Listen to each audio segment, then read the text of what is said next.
Sir Sundarbani के फारफ्लांग area में आज जो लार्ज स्केल पे प्लांटेशन ड्राइव जो इस समय हॉर्टिकल्चर डिपार्टमेंट की ओर से चलाई जा रही है, इस जो प्लांटेशन ड्राइव है इसका मेन जो लाभ जो किसानों को किस प्रकार से रहेगा? धन्यवाद राजेंद्र जी। पत्रकार बंधुओं, बड़े सौभाग्य की बात है कि ना पंचायत में पहली गांव जो है ये नियर बाई बॉर्डर एरिया के पास ही पड़ता है और सरकार ने यहाँ उच्च क्वालिटी का मैंगो विलेज यहाँ पे इंस्टॉल किया है। और जम्मू डिवीज़न के अंदर जितनी अलॉटमेंट हुई थी प्लांटेशन की, 1/3 जो है उसका भाग जो है जिस सुंदरबनी ब्लॉक में पंचायत ना गांव पहली को दिया गया है। इसके लिए मैं डायरेक्टर हॉर्टिकल्चर, चीफ हॉर्टिकल्चर अफसर राजौरी और HDO specially horticulture officer block Sundarbani का धन्यवाद करना चाहता हूं और शुक्रिया अदा करना चाहता हूं, जिनकी अनगत मेहनत से इन किसान भाइयों को लाभ मिला है। और ये एक सरकार की स्कीम है, ये सरकार का एक प्लान है कि किसानों को डोर स्टेप पे फैसिलिटेट करना, चाहे वो मैंगो के रूप में हो, चाहे वो जो भी फ्रूट जो हैं हॉर्टिकल्चर डिपार्टमेंट जो लगाता है। जैसे यहाँ मैंगो लगाया है, बाकी जगहों में अलग अलग जो, जैसे सुंदरबनी का जो सूखाग्रस्त इलाका है, गर्मी का इलाका है, यहाँ कोरा जो है, निचले इलाके में कोरा भी पड़ता है। यहाँ जो जहाँ मैं खड़ा हूँ यहाँ कोरा कम पड़ता है, इसलिए यहाँ मैंगो लगाया गया है। निचले इलाके में जो है वो संतरा लगाया जाता है, लूचा लगाया जाता है, अमरूद का जो है बागवानी की जाती है। तरह तरह के जो यहाँ फ्रूट है वो उसके मौसम के लिहाज से लगाए जाते हैं। किसानों की आय को दोगुना करने के सरकार बड़े बड़े सपने तो दिखाती है, लेकिन अक्सर इस इलाके में देखा गया कि लोग पीने के पानी की बूंद बूंद को तरसते हैं। ये जो प्लांट लगाए जा रहे हैं इनको पानी कहाँ से मिलेगा?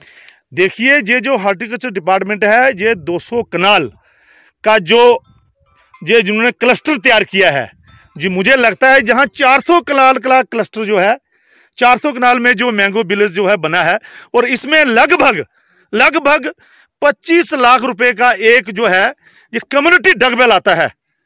ये आपके जानकारी में रहना चाहिए। आपके माध्यम से मैं तमाम किसान भाइयों को ये बताना चाहता हूं कि 200 कनाल का जो क्लस्टर है उसमें 25 लाख रुपए का जो है कम्युनिटी डगवेल है, और उसमें पाइप्स वगैरह जो एक्स्ट्रा है। इस डगवेल की मंजूरी हो चुकी है अथवा इसका प्रस्ताव? बिल्कुल, जब क्लस्टर जो है मंजूर है उसके बीच में डगवेल लगाए कोई, चाहे बोरवेल लगाए, चाहे वो जो 25 लाख वाला कम्युनिटी डगवेल है वो लगाए। अगर जिसने, मेरी बात कंप्लीट होने दीजिए, जो 25 लाख रुपए का कम्युनिटी डगवेल नहीं लेगा, उसके अलावा जो है जो 200 कनाल और 400 कनाल में जो क्लस्टर लगा है, जहां तकरीबन जो है 10 डगवेल लगते हैं, जो है 25 फार्मर जो है जो फैसिलिटेट होने जा रहे हैं। और कम से कम जहां जरूरत है एज पर रिक्वायरमेंट जो है कम से कम 10 डगवेल मतलब बोरवेल, तभी जाके इतनी बड़ी मेहनत का, चाहे एचडीओ साहब हो, चाहे वो चीफ हॉर्टिकल्चर अफसर हो, चाहे वो किसान हो, किसान अगर मेहनत करता है, अगर पानी नहीं आएगा तो इतनी बड़ी मेहनत का कोई बेनिफिट नहीं। जिस तरह से जिन किसानों के पास कम संख्या में ज़मीन है, पर कहीं ना कहीं उन लोगों का कहना कि जो हमें राशि डगवेल या किसी की दे रही है वो 90,000 रुपये, इतने में नहीं हो सकता है। उन लोगों के लिए आप क्या आगे इनिशिएटिव लेते हैं कि उनकी राशि वो बढ़ाई जाए? देखिए, जब से PRI सिस्टम जम्मू कश्मीर के अंदर लागू हुआ है, माननीय प्रधानमंत्री श्री नरेंद्र मोदी जी की एफर्ट से, आज के समय में जम्मू कश्मीर के अंदर PRI ही है जिनकी सरकार चल रही है। 3 टायर सिस्टम जो है, इसीलिए असेंबली तो आपको पता ही है पिछले 2 साल से भंग है। पूरा जितना भी सिस्टम है ये PRI सिस्टम, PRI के लोग देख रहे हैं। देखिए, अलग अलग सिस्टम में अलग अलग मापदंड अपनाया जाता है। जो 200 कनाल में अलग है, 20 कनाल में अलग है, 5 कनाल में अलग है। अगर बोरवेल निकलता है, कंडीशन ये है कि पानी निकलना चाहिए।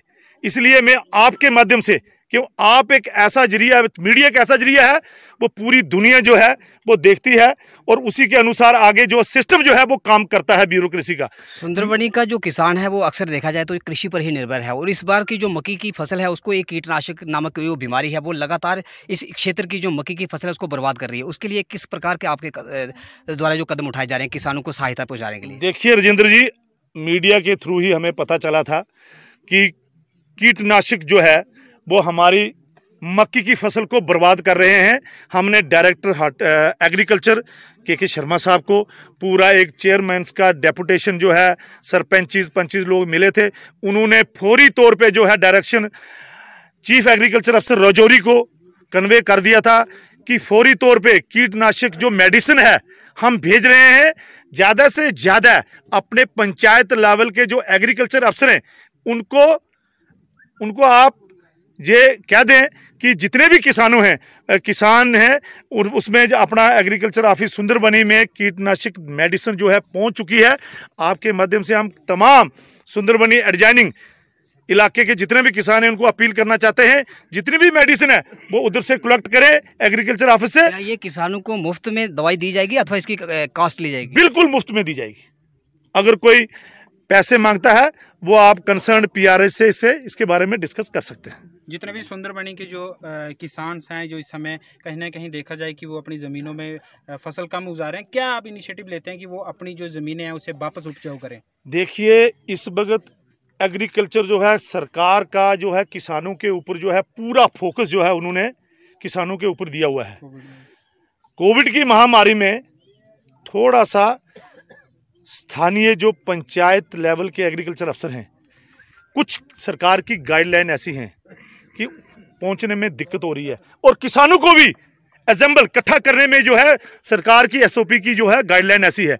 इसलिए कोविड जैसे जैसे जो है कोरोना हटता है ऐसे ऐसे हम जो है हम हिदायत देंगे पंचायत लेवल के अफिसरों को, वो गांव में जाओ, किसानों के गांव में जाएं और किसानों के साथ शाना बशाना खड़े होकर उनकी समस्याओं को रूबरू हो गए। तो आप सुन रहे थे किस प्रकार से सुंदरबनी के दूर दराज के क्षेत्र हैं, जो पहाड़ी क्षेत्र हैं, यहाँ के जो गरीब किसान हैं उन किसानों को अपने घर पर ही रहकर अपनी जो कृषि योग्य भूमि है उस भूमि पर एक समय में फसल के साथ साथ जो यहाँ पर फ्रूट की पैदावार करने के साथ साथ वो अपने परिवार की आजीविका को चलाने के लिए यहाँ पर जो अपने परिवार की आजीविका के जो साधन हॉर्टिकल्चर डिपार्टमेंट सुंदरबनी की ओर से यहाँ पर जो किसानों को एक तोहफे के रूप में दिए जा रहे थे। हम इस समय जो जिस पंचायत में इस समय जो लार्ज स्केल पर प्लांटेशन ड्राइव चल रहा है, यहाँ पर जो मैंगो विलेज के नाम से एक विलेज तैयार किया जा रहा है, यहाँ पर अच्छी क्वालिटी के बढ़िया उत्तम क्वालिटी के जो मैंगो यहाँ पर लगाए जा रहे हैं। इस समय यहाँ पर अभी कुछ ही देर में यहाँ पर हॉर्टिकल्चर डिपार्टमेंट के डायरेक्टर भी पहुँचने वाले हैं, और इसी पंचायत के जो सरपंच हैं हम उनसे भी जानना चाहेंगे कि आपके किस प्रकार के जो एफर्ट्स थे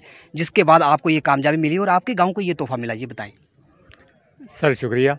मैं ये कहूँ कि आपसे सबसे पहले जो है हमारे जो हॉर्टिकल्चर अफसर जो हैं उन्होंने हमें ये बताया कि अच्छी वैरायटी के जो आम जो हैं वो हम ला के दे रहे हैं आपको, आप लगाओ, आपकी आमदनी ज़्यादा हो जाएगी। हमने पहले भी देखा, हमने पहले जो आम लगा रखे थे ना वो अपने दशहरी था, दूसरा और माल्टा वगैरह था, उससे भी अच्छी आमदन होती थी। लेकिन अभी ये पता चला है जो अच्छी वैरायटी के जो आम जो हैं जब हमारे पास ये आ जाएंगे हमारी आमदनी जो लोगों की दुगनी हो जाएगी, इससे हमें बड़ी खुशी है।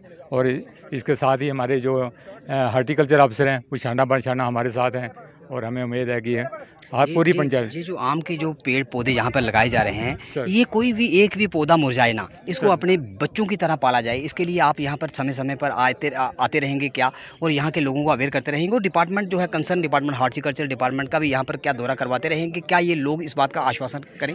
सर बिल्कुल हम आते रहेंगे, और हमारे साथ हम हॉर्टिकल्चर वाले जो उनको भी साथ में लाते रहेंगे। यहाँ पे समस्या जो है पेड़ मरने की, एक पानी ना होने की बजाय, तो उसके लिए जो है जो प्रोग्राम जैसे चल रहा है डगबेल बोरबेल, अगर वो हो जाएगा तो यकीनन बात है कि हमारे जो पेड़ जो हैं ये 100% जो है जीता रहेंगे। ये जो आपका गांव मैंगो विलेज के नाम से जाना जाएगा, इसका श्रेय आप किसको देते हैं? यहाँ के हॉर्टिकल्चर डिपार्टमेंट के किस ऑफिसर को आप ये श्रेय देना चाहते हैं? सर हम पहले यही है, चलो डायरेक्टर साहब ही है, सारी बात है, पहले हम अपने अरुण शर्मा जी है जो यहाँ पे सुंदरबनी के रहने वाले हैं, इन्होंने लोगों को गाइड किया है, हम सारा श्रेय जो है इन्हीं को देते हैं। धन्यवाद जी। तो हॉर्टिकल्चर डेवलपमेंट ऑफिसर सुंदरबनी को सारा श्रेय देना चाहते हैं। हम इस समय horticulture development officer Sundarbani Arun Sharma से भी बात करना चाहेंगे, उनसे जानना चाहेंगे कि आपका ये जो प्रयास था आप उसमें सफल रहे, और किस प्रकार का आपका सपना है कि यहाँ के जो किसान हैं अपने पाँव के ऊपर खड़े रहें। धन्यवाद राजेंद्र जी।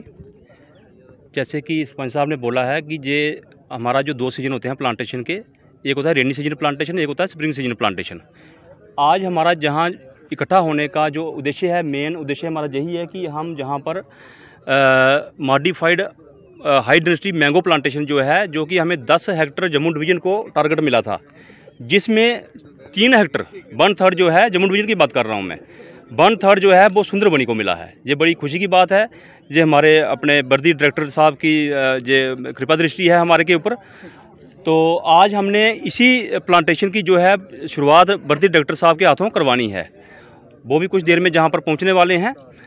तो इसके अलावा जो बात हुई है कि अपने पानी की, तो मैं आपको बताऊं कि इस पैली में लगभग 3000 प्लांट्स की प्लांटेशन ऑलरेडी हमने 1-2 साल में करवा दी है और 3000 इस सीजन में हम प्लांटेशन करवा रहे हैं। जो 3000 आपने प्लांटेशन करवाई थी, क्या वो सारे के सारे पौधे अभी वो सुरक्षित हैं, जीवित हैं? सर बिल्कुल आपके सामने, जहाँ से अगर हम नज़ारा देखें तो आपको नज़ारा दिखेगा, सामने दिख रहे हैं सर।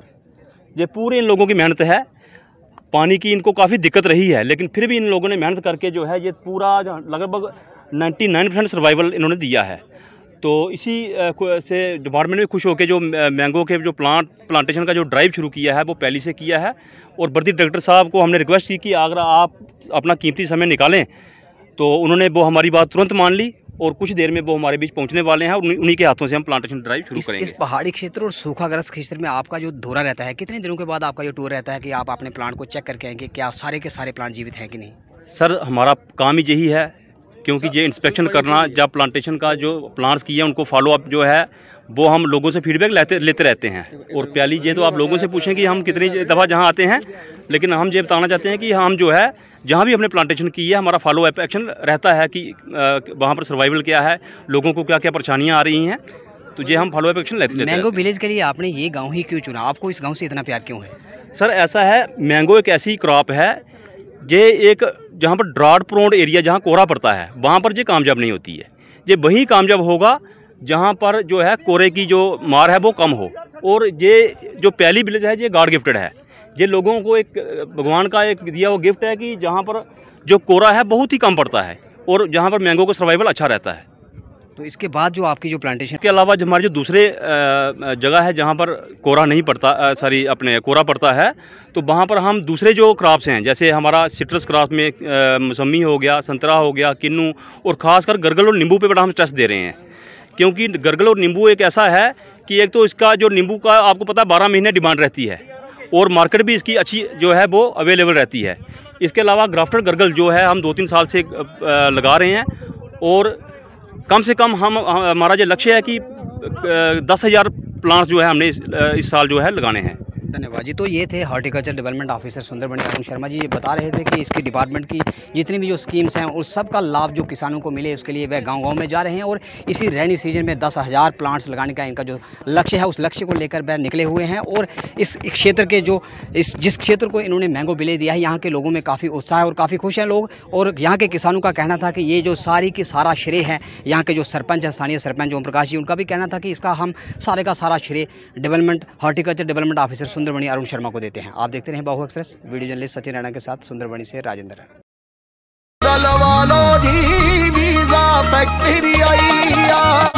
ऑस्ट्रेलिया होवे या अमेरिका, हर कंट्री हर मुल्क दा जल्दी वीजा लवा लो जी। कभी बेड सोने के अलावा खेल का मैदान होता है, खाने की मेज पर खाने के अलावा अपनों का साथ होता है। इसीलिए तो हम कहते हैं कि एक मकान घर तब बनता है जब वो KS फर्नीचर से सजता है।